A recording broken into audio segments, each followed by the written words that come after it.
Welcome to the Template Editor tutorial. Here, you'll learn how to create and manage templates that your team can use in their workspace.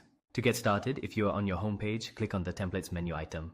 You'll then have two options: upload a document template from your organization or select one of the Midley starter templates. Midley offers 6 starter templates tailored for common business needs, including a confidentiality agreement, pro-buyer and pro-seller versions of a sale of goods agreement, pro-customer and pro-service provider versions of a service agreement, and a statement of work.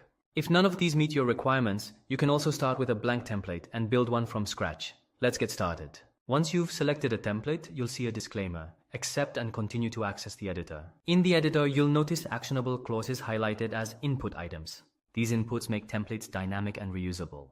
To create an input, simply highlight a word or phrase in the document, then select Create Input from the toolbar. Next, choose the input type. For example, to create an input for an effective date, highlight the placeholder text, click Create Input, and select Date. This input will now be dynamic, allowing users to update it when using the template. Inputs in the editor are divided into 2 types.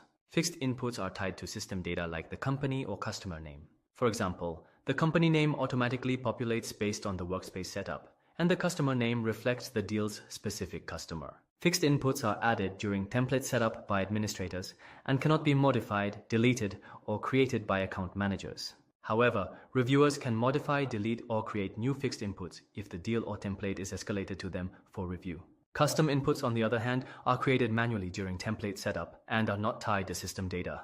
Custom inputs allow flexibility for clauses or fields that vary deal to deal. Administrators create custom inputs during setup, and reviewers can modify, delete, or create new custom inputs when a template is escalated for review.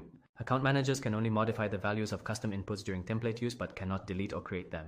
Once you're finished editing a template, you can save it as a draft if it isn't ready for use, or publish it to make it viewable and usable by your team. Administrators set up templates and define fixed or custom inputs. Reviewers handle escalated deals, and account managers use standardized templates to manage deals. Thank you for using the Template Editor tutorial. Hope this walkthrough has given you the tools and confidence to create, customize, and manage templates effectively. If you have questions about a specific clause or need real-time feedback on the document, click the Ask Midley AI button for instant assistance. For more complex contracting needs or personalized legal support, click the button to schedule a consultation with a licensed attorney. With these tools at your fingertips, you're ready to confidently create and manage your templates. Let's get started.